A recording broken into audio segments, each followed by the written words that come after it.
I love the African American community. I love internal family systems, and my goal is to bond the two in marriage so that the community that I adore can overcome the trauma that has bound us. And a broken community will become a whole community, one step at a time, one mentorship at a time, one training at a time, as long as there are people like me who are willing to help. I'm hoping this year to launch closed group counseling programs through the Nature and Transition program. Basically brings queer and trans people out onto the land. We also do a lot of narrative therapy, express arts, those sorts of things, and then a lot of land-based activities. A lot of folks aren't able to access mental health support. I'm already doing this coaching, I'm already doing a lot of this work, and so I think the IFS mentorship could really equip me to do that in a better way. My current job as a group facilitator for inner city BIPOC youth puts me in direct contact with 12, 13, 14-year-old groups. Every day I hear stories about gang violence, guns, drugs. Introducing parts language to these kids has helped to reframe their experiences and help them conceptualize behavior from a systems lens. As a person who provides a healing space for people with marginalized identities, I long for one of my own, a community of others dedicated to social justice work who want to use IFS to help serve the most marginalized by the system. I was only 12 years old when my mom took a bold step and sent her 7 youngest children to an all-white school in our town of Drew, Mississippi. My family experienced many hardships from the white power structure. They were not only sharecroppers, but they were also civil rights activists. And in my mother's word, they were working for justice in everything they did. I had always aspired to return to my hometown and continue the work that my mother started. I believe that no man can change outwardly until he changes his way of thinking. Introducing the concept of mindfulness and meditation has been very instrumental in helping my community to heal mentally and physically. Working for justice is a lifetime journey. When I found IFS, I felt like I was coming home. All the principles made sense to me at the deepest level. My life is in a constant state of transformation and healing thanks to practicing these principles. There's a part of me that's very excited about sharing the IFS principles with other communities, especially with parents of young children, because I believe that that's where mental health begins. I have founded a program called Resilient Families Gilroy, which is geared to promote intergenerational healing and resiliency in families in my community. The dreamer part of me wants to see that this program can be expanded to different parts of the world. And through this fellowship program, I'm expecting to get the tools as well as the connections to make this happen. I have a passion really for helping children, fathers, families, period, and especially Black folks, because I want to see us thrive and do so much better than what we've been doing in this country. And when I created Black Fathers on Facebook, it put me in a position to become a leader that I hadn't anticipated. We've already had so much of an impact on creating a space where men feel comfortable to share, where men feel stronger as Black individuals leading their households, and we have created this community where we lean on each other. And in general, having better fathers is better communities. Peace. I am an educator and a psychotherapist, and I'm also a creative writer. I'm also interested in spirituality in the Latino community. I understand the needs of the community, how they are often misunderstood, not served appropriately. And I also understand both their creative and spiritual hunger. And I find that IFS provides that framework from where they can see themselves, their strength and resilience without pathologizing their inner struggle. This is a great opportunity to help bring healing to the Latinx community and to help awaken the energy of the self in their lives as a way to promote leadership of self.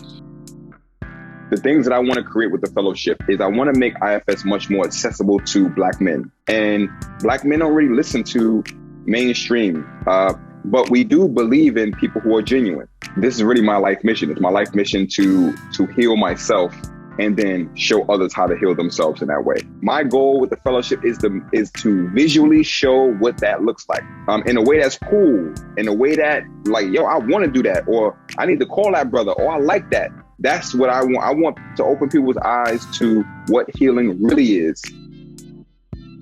One of the first experiences of self that I can remember is of having this deep-seated knowing that I'm trans. And in my home, it was not acceptable.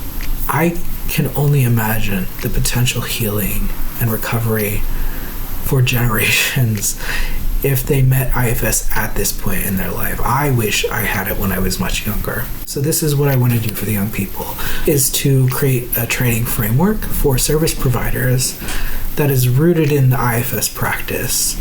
I think this can approach the idea of how we as a collective are facing systems of oppression. I feel some of the best work that we can do is at a community level. Coping with the challenges of oppression means access to high quality services, and having the time and the space to engage in them are privileges that many people don't have. I think that with this knowledge and process, I will be able to not only provide direct experiences for community members that facilitate healing, but also through training and one-to-one interaction, I can help provide an understanding of self-compassion to our 1,800 staff who also work directly with community members. Not a whole lot of people have my life experience with poverty, addiction, and recovery, which seems to feed these parts of strength and drive.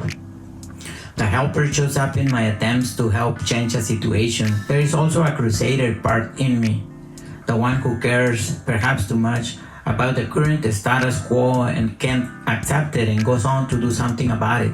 I plan to reach out to addiction treatment centers and offer a free talk to clients completing and leaving their centers. I anticipate a great amount of self-energy will be unleashed in the world, that it will be impossible for it not to transform.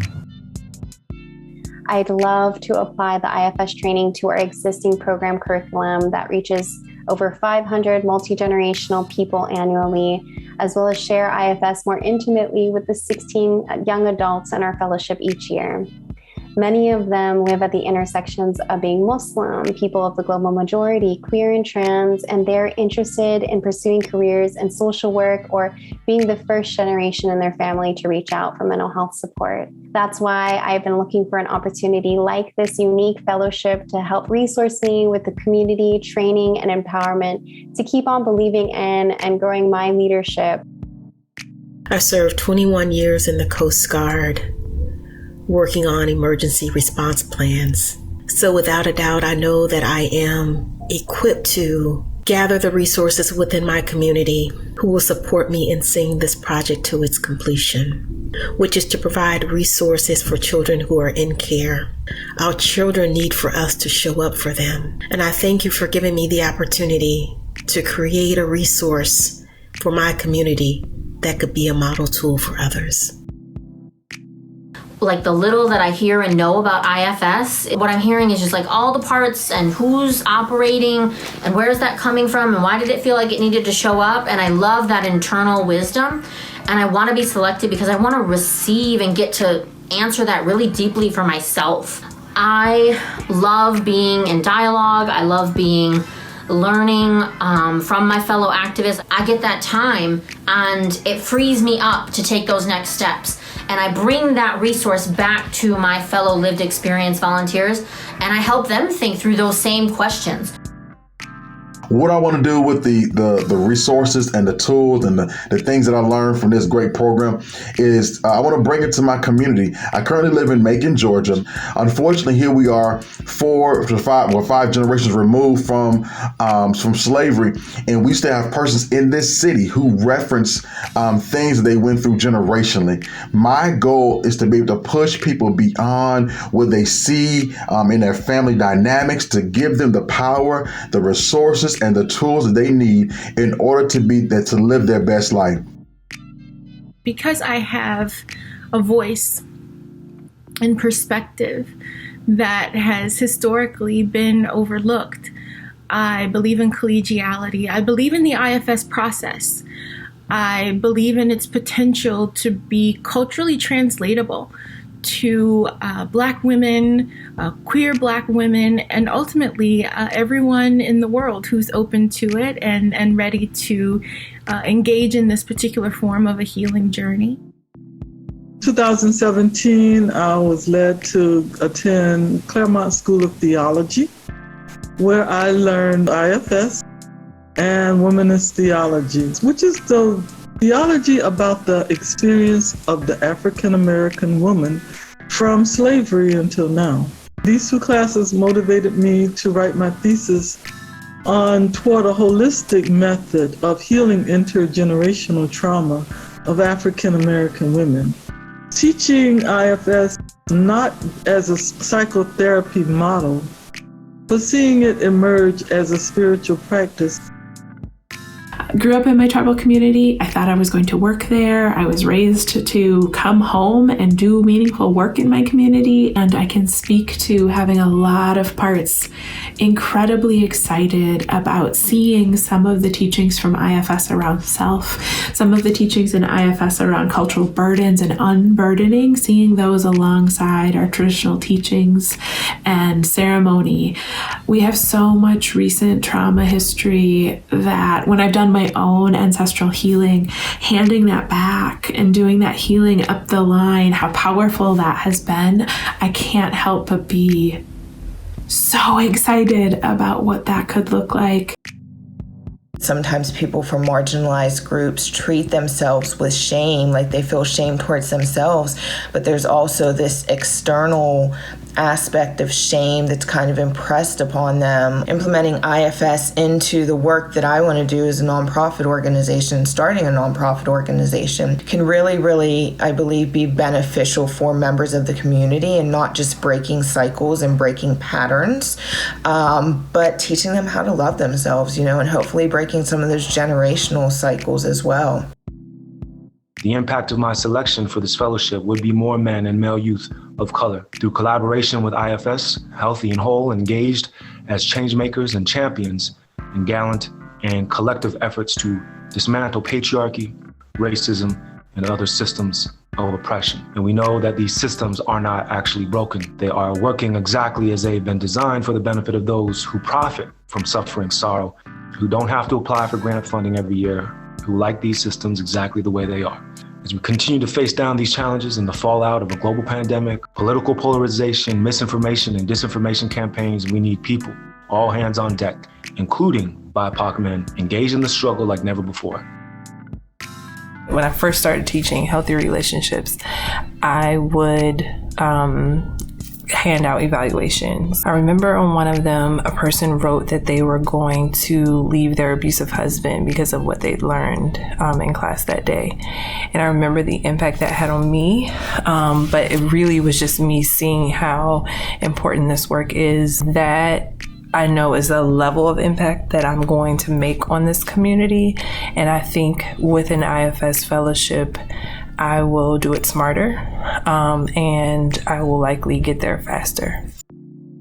In the open and affirming seminary in which I teach, our fastest growing number of students identify as spiritual but not religious, as well as our QD BIPOC students. And their vocational aspirations are not to be clergy necessarily, but many are seeking to be chaplains in multi-religious or secular contexts. And so it's my estimation that IFS would be such a powerful resource for them to draw on in their own personal healing journeys, but also in their vocational work as a chaplain that can help them to show up to others and be present in ways that are restorative. I use graphic tees as a vehicle to have inspirational conversations. It usually leads to conversations about mental health. Today's t-shirt says, "Love yourself today," which would be a whole topic in and of itself. But I could use it as a conversation to introduce people to IFS. I am a transparent and visual link between faith and therapy, and it is important to destigmatize mental health in my community because that stigma keeps people in bondage. There are all kinds of folks who are activists and organizers, and they focus a lot on the external world and things that they want to be able to control and they cannot yet control. And I think the impact of a tool like this is working with your inner world and then seeing the synchronicity out there in the other world. It is a little bit more engaged in traditional therapy models, allowing you to choose and accept and identify and not villainize any part of you. I feel like I can draw a line between IFS abolition, IFS Afrofuturism. That triangle I think will be really important for folks working in marginalized communities, especially marginalized communities of Black people.